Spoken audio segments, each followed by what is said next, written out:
నమస్తే, welcome to of the record. Rayalaseema రాజకీయాల్లో పెద్దాయన అంటే ఒకప్పుడు మాజీ సీఎం కోట్ల విజయభాస్కర్ రెడ్డి గుర్తుకు వచ్చేవారు. ఆయన వారసత్వాన్ని అందిపుచ్చుకుని 3.5 దశాబ్దాల పాటు తనకంటూ ఒక ప్రత్యేక ముద్ర వేసుకున్న నాయకుడు కోట్ల సూర్యప్రకాష్ రెడ్డి. కేంద్ర మంత్రిగా, ఎంపీగా ఢిల్లీ స్థాయిలో చక్రం తిప్పిన ఈ సీనియర్ నేత ఇప్పుడు సొంత నియోజకవర్గంలో అసంతృప్తి సెగలతో సతమతమవుతున్నారా? ఓల్డ్ ఈజ్ గోల్డ్ అంటారు, కానీ ప్రస్తుత రాజకీయాల్లో సీనియర్ల పరిస్థితి ఎలా ఉంది? డోన్ కోట్లలో కోట్ల వారి పట్టు సడలిపోతుందా, లేక ఆయనే స్వచ్ఛందంగా రాజకీయ సన్యాసానికి సిద్ధపడ్డారా?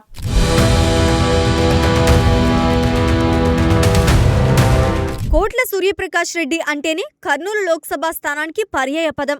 ఆయన దశాబ్దాల కాలం పాటు పార్లమెంట్ వైపే తన చూపుని నిలిపారు. 2014లో కాంగ్రెస్ నుంచి ఓటమి చెందిన 2019లో టీడీపీలో చేరిన తర్వాత కూడా ఆయనకు ఎంపీ టికెటే దక్కింది. అయితే 2024 ఎన్నికలు ఆయన రాజకీయ జీవితంలో ఊహించని మలుపులు తెచ్చాయి.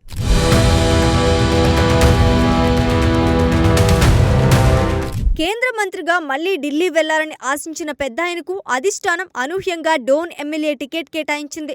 మనసులో ఇష్టం లేకపోయినా పార్టీ క్రమశిక్షణ గల నాయకుడిగా ఆయన అసెంబ్లీ బరిలో నిలిచి ఘన విజయం సాధించారు. కానీ ఈ గెలుపు ఆయనకు రాజకీయ సంతృప్తిని ఇచ్చిందా అంటే లేదు అనే సమాధానమే వినిపిస్తోంది.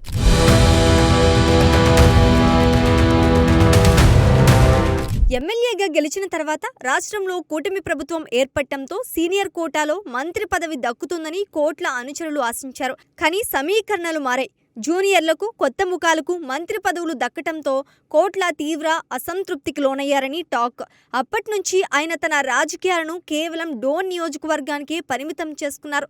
అమరావతిలో పార్టీ ముఖ్య సమావేశాలు జరిగినా ఆయన వెళ్లడం లేదని, ఆయన స్థానంలో భార్య సుజాతమ్మ హాజరవుతున్నారని గుసగుసలు వినిపిస్తున్నాయి. అధిష్టానంతో గ్యాప్ పెరిగిందన్నది ఇప్పుడు జిల్లాలో ఓపెన్ సీక్రెట్.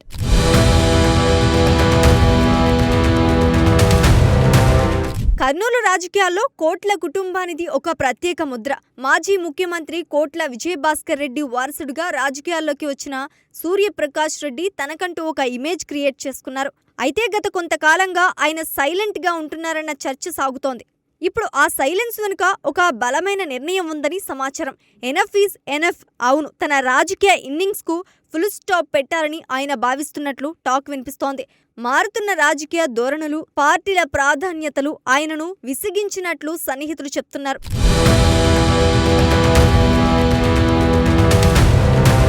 అయితే రాజకీయాల నుంచి తప్పుకున్న కోట్ల వారసత్వం ఆగకూడదని ఆయన ప్లాన్ చేస్తున్నారు.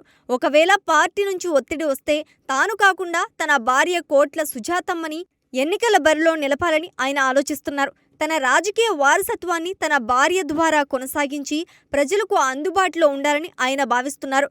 ప్రస్తుతం డోన్ నియోజకవర్గంలో ఈ చర్చ జోరుగా సాగుతోంది.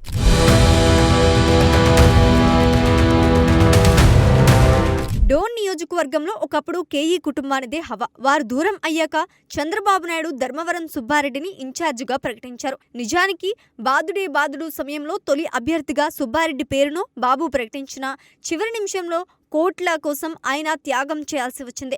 ఎన్నికల సమయంలో కోట్ల గెలుపు కోసం సుబ్బారెడ్డి, సుజాతమ్మ అంతా ఏకతాటిపై పనిచేశారు. కానీ గెలిచిన తర్వాత సీన్ మారింది. ఇప్పుడు కోట్ల సూర్యప్రకాష్ రెడ్డికి, సుబ్బారెడ్డికి మధ్య పచ్చగడ్డి వేస్తే బగ్గుమనేలా పరిస్థితి ఉంది.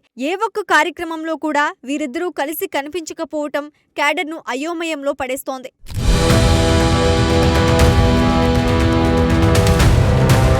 కోట్ల సూర్యప్రకాష్ స్వచ్ఛందంగా తప్పుకోవాలని నిర్ణయించుకుంటే డోన్లో టీడీపీ పరిస్థితి ఏంటి?